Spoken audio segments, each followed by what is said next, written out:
அச்சமுண்டு அச்சமுண்டு படத்தை இயக்கிய அருண் வைத்தியநாதன் அடுத்து அர்ஜுனை வைத்து படம் இயக்குகின்றார். கப்பல் படத்தை தயாரித்த ஐ ஸ்டுடியோஸ் இந்த படத்தை தயாரிக்கிறது.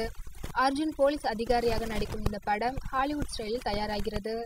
இன்னும் பெயரிடப்படாத இந்த படம் குறித்து அருண் வைத்தியநாதன் கூறுகையில், என் ஒவ்வொரு படமும் மற்றொரு படத்திலிருந்து வேறுபட்டு இருக்க வேண்டும் என்பதில் நான் தீர்மானமாக இருப்பேன்.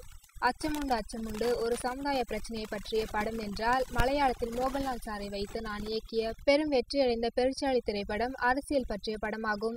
எனது அடுத்த படம் வித்தியாசமாக இருக்க வேண்டும் என்பதற்காக அதற்கான கதை எழுதுவதில் சிறிது நேரம் எடுத்துக்கொண்டேன். அந்த நேரத்தில் என் மனதில் உதித்ததுதான் இந்த படத்தின் கதைக்கரு. அந்த கதைக்கருவை எனது நண்பர் ஆனந்த் ராகவுடன் இணைந்து மேலும் மெருகேற்றிருக்கிறேன். எனது தயாரிப்பாளர்கள் சுதனிடமும் உமா சங்கரிடமும் கதையை பற்றி விவாதித்தோம். எங்கள் மனதில் அந்த கதையின் நாயகன் பாத்திரத்திற்கு அர்ஜுன் தான் பொருத்தமாக இருப்பார் என தோன்றவே அவரை அணுகினோம்.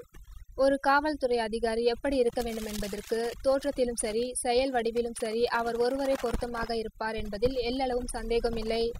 ஒரு சினிமா போலீஸாக இல்லாமல் நிஜத்தில் ஒரு காவல் அதிகாரி எப்படி நிதானமாக ஆழமாக ஒரு பிரச்சனைக்கு தீர்வு காண்பாரோ அந்த ஆழத்தை அர்ஜுனின் கதாபாத்திரம் வெளிப்படுத்தும். பல்வேறு நாடுகளில் படமாக்கப்பட இருக்கும் இந்த படத்தில் மேலும் பல நட்சத்திரங்கள் நடிக்க உள்ளனர். சர்வதேச அளவில் வெளியாக இருக்கும் இந்த படத்தில் தலைசிறந்த தொழில்நுட்ப கலைஞர்கள் இணைந்து பணியாற்ற உள்ளனர் என்றார் இயக்குனர்.